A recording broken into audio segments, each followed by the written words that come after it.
Next topic which we are going to see is energy instruments. In this particular topic, we are going to see some 6 instruments: data loggers, thermocouples, pyrometers, lux meter, tongue tester, and power analyzers, which are inscribed in your syllabus. So the first one is data loggers. What is data logging? So a data logging is the process of using computer to collect data through sensors, analyze the data, and output the results of the collection and analysis. So you can see the diagram. It's a temperature sensor. It's a data logging system. Automatically by 24 hours you can measure the data. So a data logging is commonly used in scientific experiments and in monitoring system. Say for example weather reports, or if you want to measure the data of a patient who is in an ICU, or if you want to measure the heat of a particular equipment or pressure of a particular equipment in an industry, all those things you can measure by means of this data logging equipments. Otherwise, if you are increasing the load, you can check the 24 hours variation in the load, voltage, power, frequency, all those things you can do it. Whenever you need a 24-hour monitoring, you will go for this data loggers. A data logger is an electronic device that records data over time or in relation to location, either with a built-in instrument or sensor or via external instruments and sensors. It will use the sensors to record the data. So once the data is recorded, it will analyze the data and it will present the outputs in the form of a graph. Right. So they are generally very small, battery powered, portable, and equipped with a microprocessor and an internal memory for data storage and sensors for data collection. So the sensors may communicate with the logger through a cable or wireless link and may sense temperature, humidity, pressure, flow, wind speed, current, voltage, resistance. So one of the primary benefits of these data loggers is the ability to automatically collect data on a 24-hour basis. So what are the applications of the data loggers? Soil moisture level recording, road traffic counting, vehicle trusting, monitoring of relay status in railway signaling. All these are the different applications of data loggers. The second equipment is a thermocouple. So what is a thermocouple? In electrical engineering and industry, thermocouples are widely used temperature sensors. They are cheap and interchangeable standard conductors and can measure a wide range of temperatures. Thermocouple alloys are commonly available in whites. As you can clearly see here, a thermocouple consists of two dissimilar metals having different thermal and electrical properties joined together at one end so that the potential difference generated between the contact points measures the temperature. So you take two different wires, for example one is a copper, other one is a Constantine, and you connect them and you make the two junctions with that and keep one junction at a hot junction, other is the cold junction. Automatically a voltage will be measured by this multimeter which is placed in between the two junctions. Right?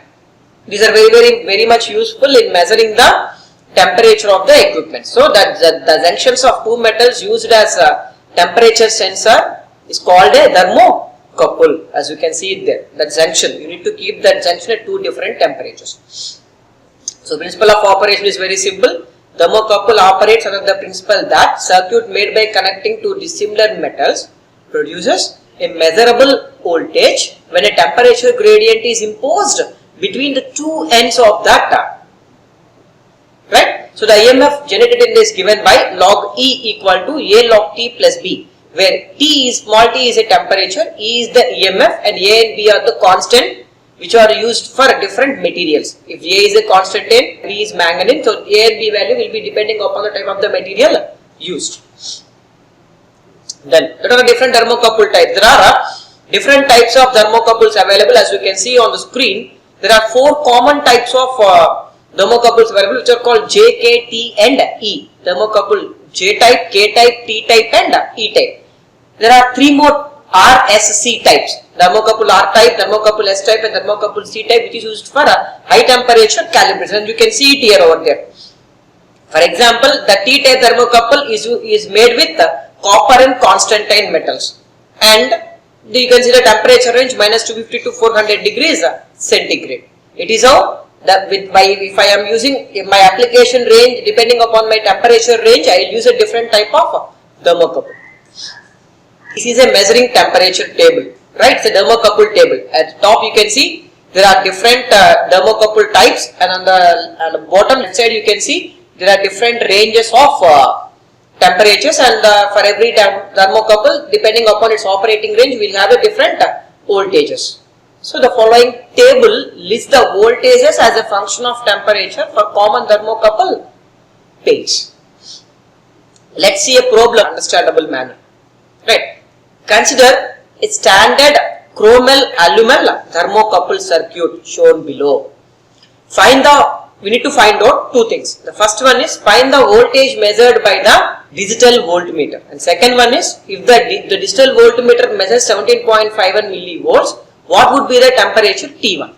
So initially the first problem is they have given a temperature of 492 degrees centigrade and T2 is 0 degrees centigrade, and because of this difference of these two, so V output is nothing but the output of a multimeter is equal to the VT1 minus VT2, right?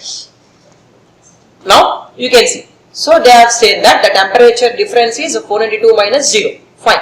Now with this temperature difference, what is the voltage? And what they said it's a chromel-aluminal thermocouple. So this chromel-aluminal thermocouple is nothing but which type of thermocouple it is? Whenever they say chromel and aluminal, it is which type of thermocouple? It's a R-type thermocouple. You can see from the table, you can clearly see that type of thermocouple. Depending on in the table, we have given the types, right? You can see the combination of the wires, and by using these two wires, if you can go to this thing, and if you go there, the temperature range. What is the temperature range they are specifying? 492 degrees centigrade. They said. So for 500 degrees centigrade, what is the value of the voltmeter? 20.640 millivolt if it is at a temperature of 500 degrees centigrade. But in the problem, it is at 492 degrees centigrade. So accordingly, if you can interpolate it, you will get the 20.3 millivolts. Right, approximately we can we'll get it around 20.3 millivolts. And second bit is, if the voltmeter measures 17.51 millivolts, what would be the temperature T1 will be? Previously temperature is given, voltage reading is not given. Now voltage reading is given and temperature is not given. Now you can see the voltage reading is 17.51 millivolts. If you can see in the that in the circled position over there, at 400 degrees centigrade you have a voltage of 16.395 millivolts. At 450 degrees centigrade you have a voltage of 18.513 millivolts. But if you interpret in between these two values, you will get a value of 426.32 degrees centigrade for a voltage of 17.51 millivolts. It is how you need to find out the values, or you need to check the correctness of the values measured by the thermocouples in the industries. Let's take a second problem. The type E thermocouple is made up of chromel or constantan, is placed in an oven and connected to a computer data acquisition system.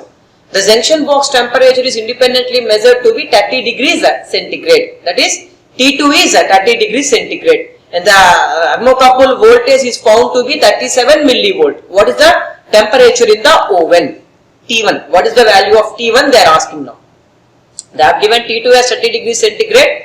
T1 we need to find out, and the thermal and the voltage will be 37 millivolts. So what is the meaning of it? So V output, that is the output from the multimeter, is 37 millivolt, which is equal to VT1 minus VT2, which means VT1 in the sense it's the at the temperature of 30 degrees centigrade, what is the voltage is VT2, right? So VT1 minus VT2. What is VT1? The voltage corresponds to temperature T1. What is VT2? The voltage corresponds to temperature T2, which is 30 degrees centigrade. As you can see it here, so VT2 is the temperature difference between 0 and 30 degrees centigrade. So when you see it from that figure, you will get it around VT2, you can take it around 1.806 millivolt by interpolation. So once you take that value, it's VT2. So 37 V output equal to, as you can see, V output equal to VT1 minus VT2.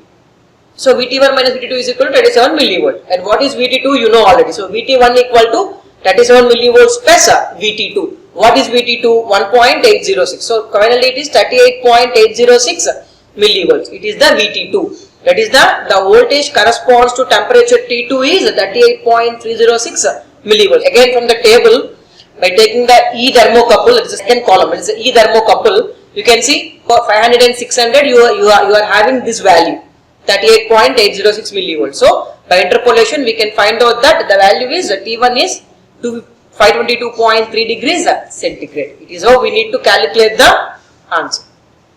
Right? It is about the thermocouples. And the third one is the pyrometer. So what is a pyrometer? It's a non-contact device that intercepts the measuring thermal radiations. So if you want to measure a very huge temperatures in the range of 1700 degrees centigrade or above, or the parts which you need not touch, then you can go for these pyrometers. Nowadays, because of this COVID situations, we are seeing these pyrometers everywhere. Even in our campus or even in the shopping malls, we can see these pyrometers. Lux meters. What is a lux meter? A lux meter is a device which is used to measure the amount of light distributed over a particular area at a specified distance from a light source. So in order to calculate the light, this lux meter uses a device called a photodiode. This photodiode acts as a light sensor. Whenever the light fall on this photodiode, the photodiode will produce the current, and the current which is produced by this photodiode is calibrated in terms of lux, lumens per meter square. There are different recommended illumination levels. Say for example, parking we require 200 lux, and for kitchen you require 500 lux, and for different applications you require, this is the minimum standard of lux levels required for our day-to-day applications. And then for calculating the formula, there is a how to calculate the illumination manually. So illumination I is equal to lumens per lamp into coefficient of utilization into light loss factor divided by the area. That is the formula. So for example, there are 10 incandescent lamps of 500 watts.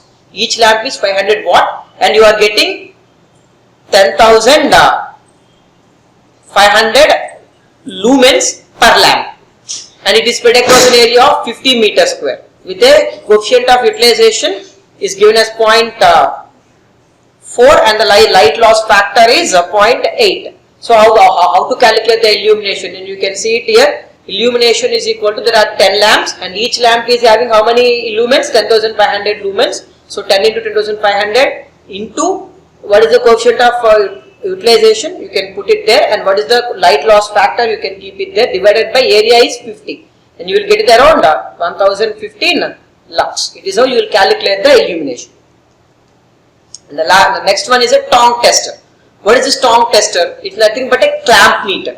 So what is the purpose of this clamp meter? It is used to, it's a device or an equipment which is useful in the measurement of a live conductor without damaging or powering down the circuit. So one of the biggest advantages of this equipment is that one may take the measurement of a high value current even without shutting down the circuit under test. So the only disadvantage of this equipment or the clamp meter is that the accuracy of this tongue tester is quite comparably less. So you can see it here. The operation of a tongue tester is very simple. If you want to measure the current flowing through a device, actually we need to disconnect the wires and you need to keep the ammeter meter in series with the device in order to measure the current. But if you want to measure the current flowing through a transmission line or current flowing through your AC wires, or what people will do, without disconnecting the equipments, we can able to find out the current. By using electromagnetic interference principle, this clamp meter will measure the approximate current flowing through the conductors or the live conductors without discontinuing them, which is a very, very important thing. The last equipment is the power analyzers. These power analyzers or power energy analyzers are used for measuring the power consumption, losses, efficiency, etc. of electrical and electronic devices. They can be used for either a power range of 50 H or 60 H. The typical power analyzers are likely to be able to measure parameters including voltage, current, power, peak, RMS and mean parameters, harmonics and phase, and a variety of other parameters also can be measured by means of these power analyzers.